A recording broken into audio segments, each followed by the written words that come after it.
Hello, our friends, Evolutionary Energy Arts family. Hello there, welcome back. Welcome back, guys. So you see here visuals from Kingston, Jamaica, as Category 5 Melissa is approaching Jamaica. Well, good news, bad news. Good news, it shifted west, so it's not going to necessarily give the most impact to the most populated areas. That's good. However, it should be making an impact, shortly. And this is some amazing footage from inside the eye wall. Oh, look at that. Isn't that wild? It's so wild when you look at that. Beautiful. Kind of reminds me of, an angelic chorus out there, I right? was gonna say there's a video you did and it has like the tag has an angelic chorus and that's what it looks like. It's cool. Yeah, it's like they're all watching from above. This is pretty wild. So yeah, this is a big one. It's a Category 5, and in fact, as we're gonna talk about, it's one of the biggest ever in some ways. It is going to basically come ashore more towards western Jamaica, and then it'll have another land impact probably in Cuba, unless something absolutely bizarre happens. And then, it's going to be going through the islands after that. Bahamas, Lesser Antilles. We'll have to see exactly how it goes. Look at that, though. That pressure is 896 millibars. We've talked about the potential for 40 inches of rain in some places. That's just, you can't overcome 40 inches of rain in just one single storm. So, yeah, this is the lay of the land. And, one thing that gets hit all the time is people's ability to produce food. In Caribbean, you might think that in a zombie apocalypse situation, this might be one of the best places to go because, you never have frosts. You really, really don't. You do usually have a decent amount of water. You have, again, the ocean all around you to provide. And as you can see here, there's a combination of rainforest, scrub forest, livestock, and cultivated areas. It has been just a consistent hammering of humanity's ability to provide food for itself. And already there's some serious flooding going on in Jamaica. Yeah, but then, as we were talking about yesterday, there's flooding already going on in Florida, too. When you look at the millibars, how much barometric pressure for an Atlantic hurricane, Hurricane Wilma, 882. Now, the lower the number, the stronger.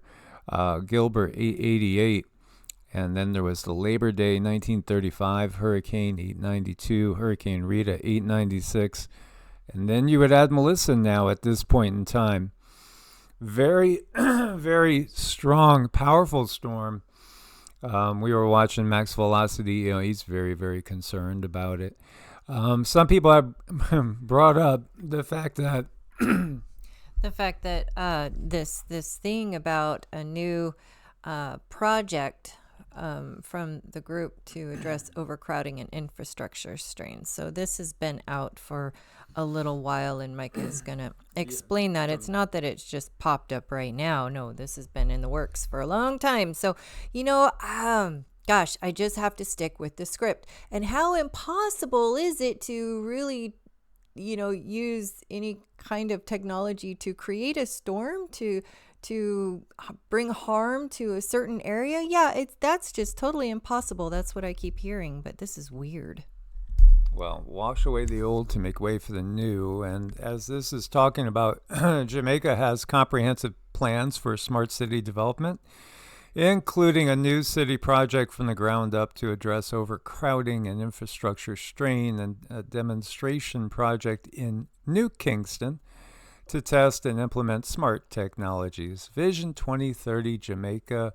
Yeah, here you go. Vision 2030 Jamaica, planning for a secure and prosperous future for the few, not the many. Again, yeah, smart city, it's all laid out here, and now, we'd be having less than 5 years to get certain things done. it's just beyond obvious, and the steering too, because Max was saying, this is behaving at one point so unusual it doesn't make any sense. Well, technologies make sense. So, many people, this one saying Hurricane Melissa is man-made, Jamaica is building back better. As you can see, the dates here, it literally goes, the printed pamphlet here is from 2010. So obviously this has been long underway. There are no coincidences in this world. And by the way, there was a 6.0. Some are reporting it stronger again than the USGS. This is in Turkey when you see something of this magnitude, 8 kilometers deep, which is, again, relatively shallow in this area. It's a problem because a lot of the buildings are just so old and they're not ready to handle big quakes. Turkey could have very, very large quakes. And also at the same time, Turkey has Derinkenyu, and it has all those cave systems which house tens of thousands, if not hundreds of thousands of people through periods like the Younger Dryas extinction event. When you look also over into this area and, the Caucasus Mountains, well, the whole root race Caucasian is named after the Caucasus Mountains area. But I think what we really, really have here is just, survivors of the monumental devastation of the Younger Dryas period, coming back out from some of the cave systems to see if it's safe to pop our heads out again. And, it was just a massive, monumental, destructive event or series of events that really changed the planet drastically.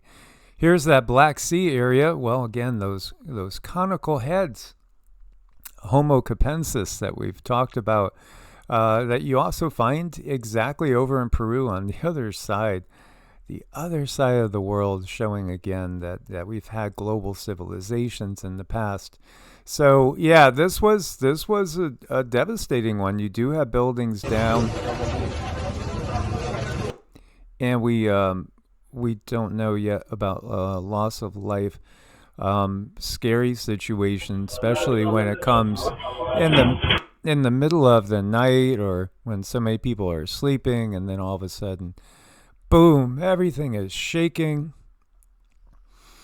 And, it just completely changes life in the blink of an eye for so many.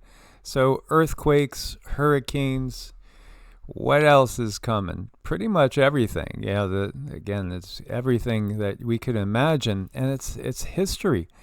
This baby girl was rescued after 130 hours under the rubble after a 7.8 magnitude earthquake rocked Turkey and Syria, February 6, 2023. Never lose out hope.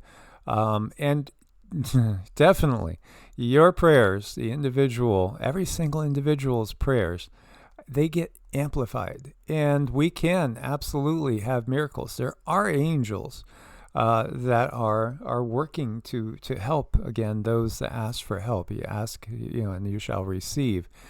Meanwhile, Venezuela claims it captured mercenaries with ties to the CIA plotting a false flag attack. Well, again, as we were saying yesterday too, when you're looking at everything that's going on. Oh, and I didn't want to miss this. Here we go. A couple of these just came off. I'll change the parameters. Let's look at 7 days. So, there was basically the one big one, and then we had 8 aftershocks after that. 6.5, some say 6.8, hit this area to the east of Guadalupe. Beautiful area. Again, we have our fleet. We have, some say 25 to 30% of our Navy is in this area ready to do something. And then you have the hurricane. There's Kingston. The hurricane's over here. Big earthquake over here. Venezuela here. Our Navy in the middle. Is it all just a series of coincidences? I don't think so. Turkey is a key place too, by the way. When you look at it geopolitically, it's very important. But Iceland is the one they say is the world's most peaceful country. How did they come to that conclusion? Well, they based it on a lot of different parameters. Deaths from internal conflict, violent demonstrations, perceptions of criminality, terrorism impact, safety and security. Overall, looking at 163 countries, Iceland came in number 1 on the peace score. New Zealand number 2. Austria well, I guess that, I'm not sure why they're distinguishing the two. Okay, I'm sorry. Ireland is number 2 after Iceland.